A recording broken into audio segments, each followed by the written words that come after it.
શું વેસ્ટર્ન ડિસ્ટર્બન્સના કારણે ગુજરાતમાં અચાનક માવઠું વધ્યું? કયા જિલ્લાઓમાં વરસાદ પડવાની શક્યતા છે? માવઠા ભારે પવનથી ખેડૂતોને કેટલું નુકસાન થઈ શકે છે? આગામી દિવસોમાં ફરી એક નવું વેસ્ટર્ન ડિસ્ટર્બન્સ શું વધુ વરસાદ લાવી શકે છે? શું કહે છે હવામાન વિભાગની આગાહી? તો ચાલો આ વિશે વિગતવાર માહિતી મેળવીએ. નમસ્કાર દર્શક મિત્રો, @ગુજરાતમાં આપણું સ્વાગત છે.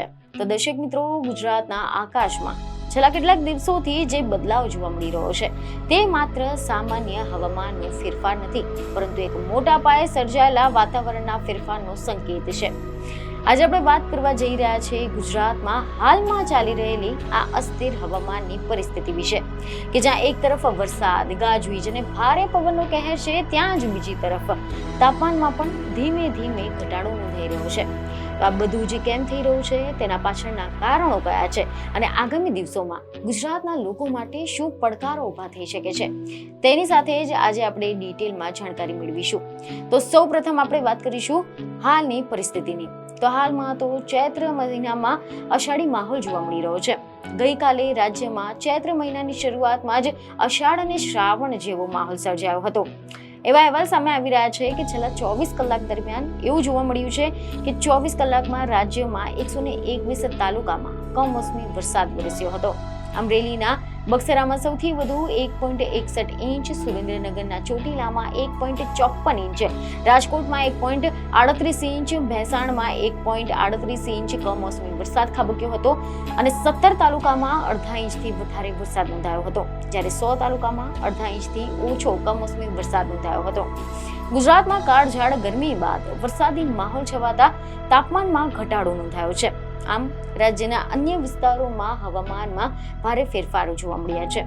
હવે પ્રશ્ન એ થઈ રહ્યો છે કે આ અચાનક બદલાવ કેમ આવ્યો? તેવી ખબરો છે કે બે મહત્વપૂર્ણ હવામાન સિસ્ટમો જે હાલ સક્રિય છે, તેમાં પ્રથમ છે પશ્ચિમ રાજસ્થાન પર સર્જાયેલું અપર એર સાયક્લોનિક સર્ક્યુલેશન, કે જે જમીનથી આશરે 1.5 કિલોમીટરની ઊંચાઈએ સ્થિત છે, અને બીજી છે 5.8 કિલોમીટર ઊંચાઈએ બનેલું વેસ્ટર્ન ડિસ્ટર્બન્સ. અને આ બંને સિસ્ટમો એક સાથે કાર્યરત હોવાથી ગુજરાતના હવામાનમાં આ પ્રકારના મોટા ફેરફાર જોવા મળી રહ્યા છે. આ સિસ્ટમો ભેજને ખેંચી લાવે છે અને વાતાવરણને અસ્થિર બનાવે છે. આના કારણે વરસાદ, ગાજવીજ અને પવન જેવી પરિસ્થિતિ સર્જાય છે. હવે આપણે વાત કરીએ વરસાદની આગાહી વિશે. તો મીડિયા રિપોર્ટ અનુસાર હવામાન વિભાગે એવી આગાહી કરી છે કે 20મી તારીખે એટલે કે આજે બનાસકાંઠા, સાબરકાંઠા, અરવલ્લી, મહીસાગર, પંચમહાલ, દાહોદ, છોટાઉદેપુર તેમજ કચ્છ, અમરેલી અને ભાવનગર જિલ્લામાં છૂટાછવાયા સ્થળોએ ગાજવીજની સાથે હળવાથી મધ્યમ વરસાદની આગાહી કરી છે. આ વિસ્તારોમાં ખાસ કરીને ખેડૂતોએ સાવચેત રહેવાની જરૂર છે, કારણ કે માવઠું તેમના પાક માટે નુકસાનકારક સાબિત થઈ શકે છે. ખાસ કરીને ઘઉં, જીરું, કપાસ અને શાકભાજી જેવા પાકોને પણ ભારે અસર પડી શકે છે. હવે આપણે વાત કરીએ તાપમાનમાં થતા ફેરફારોની. તો આગામી 7 દિવસમાં મહત્તમ તાપમાનમાં 2 થી 3 ડિગ્રી સેલ્સિયસ સુધીનો ઘટાડો થઈ શકે છે, અને આગામી 3 દિવસમાં લઘુત્તમ તાપમાનમાં પણ 2 થી 3 ડિગ્રીનો ઘટાડો નોંધાશે. ત્યારબાદ ફરી એકવાર લઘુત્તમ તાપમાનમાં વધારો થવાની શક્યતા છે, એટલે કે હાલ માટે ઠંડકનો અહેસાસ રહેશે, પરંતુ લાંબા ગાળે ફરી એકવાર ગરમી વધવાની છે.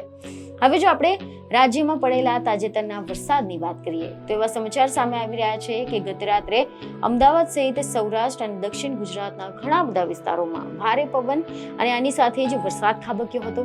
આના કારણે અનેક જગ્યાએ વૃક્ષો ધરાશાયી થઈ ગયા હતા, હોર્ડિંગ્સ ઉડી ગયા હતા, ઘરોના પતરા ઉડી ગયા હતા, અને ઉપરાંત વીજળી પણ ખોરવાઈ ગઈ હતી, જ્યારે રસ્તાઓ પર અવરજવર પણ અસ્તવ્યસ્ત બની ગઈ હતી. અને સાથે જ પરિસ્થિતિએ લોકોમાં ભયનો માહોલ પણ ઊભો કર્યો હતો. હવે આપણે વાત કરીએ આ માવઠાના વ્યાપક પ્રભાવ વિશે. તો આ માત્ર ગુજરાતમાં જ નહીં, પરંતુ સમગ્ર ઉત્તર ભારતમાં પણ વેસ્ટર્ન ડિસ્ટર્બન્સના પ્રભાવ હેઠળ છે. ઉત્તર પ્રદેશ, બિહાર, મધ્યપ્રદેશ અને દિલ્હી જેવા રાજ્યોમાં પણ ભારે પવન સાથે વરસાદની આગાહી કરવામાં આવી છે, કે જ્યાં પવનની ઝડપ 70 થી 85 કિલોમીટર પ્રતિ કલાક સુધી પહોંચી શકે છે, અને વીજળી પડવાની તેમજ કરા પડવાની પણ શક્યતા રહે છે. આ પરિસ્થિતિ સમગ્ર દેશના હવામાનને અસર કરી રહી છે. હવે આપણે આગળ વાત કરીશું 23 માર્ચથી ફરી એકવાર નવું વેસ્ટર્ન ડિસ્ટર્બન્સ સક્રિય થવાનું છે કે જે 27મી માર્ચ સુધીમાં અસર કરશે. એટલે કે હાલ જે પરિસ્થિતિ છે તે પૂરી રીતે સ્થિર થવાની શક્યતા ઓછી છે અને આગામી દિવસોમાં આવી જ અસ્થિરતા જોવા મળી શકે છે. હવે પ્રશ્ન એ છે કે આ પરિસ્થિતિમાં સામાન્ય નાગરિકોએ શું કરવું જોઈએ? તો સૌપ્રથમ તો ગાજવીજ દરમિયાન ખુલ્લી જગ્યાએ ઊભા રહેવાનું ટાળવું જોઈએ અને વૃક્ષોની નીચે આશરો લેવાનું પણ ટાળવું જોઈએ, કારણ કે વીજળી પડવાનો ખતરો રહે છે અને પવન દરમિયાન ઘરના દરવાજા બારણા મજબૂત રીતે બંધ રાખવા જોઈએ. જો બહાર જવાનું જરૂરી હોય તો સાવચેતીપૂર્વક સાવધાની રાખવી જોઈએ. ખેડૂતો માટે ખાસ સલાહ છે કે પાકને શક્ય હોય તેટલું સુરક્ષિત રાખવું જોઈએ અને કાપણી માટે તૈયાર પાકને વહેલી તકે ઉપાડી લેવો જોઈએ. હવે આપણે વાત કરીએ સમગ્ર પરિસ્થિતિના લાંબા ગાળાના પ્રભાવ વિશે. તો હવામાનમાં આવી અસ્થિરતા આબોહવા પરિવર્તનનું એક સંકેત પણ હોઈ શકે છે કે જ્યાં અનિયમિત વરસાદ, અચાનક તાપમાનમાં ફેરફાર અને પ્રાકૃતિક આફતો વધી રહી છે. આ પરિસ્થિતિ ભવિષ્ય માટે ચેતવણી રૂપ છે અને આપણને પર્યાવરણ પ્રત્યે વધુ જાગૃત બનાવવાની જરૂર છે.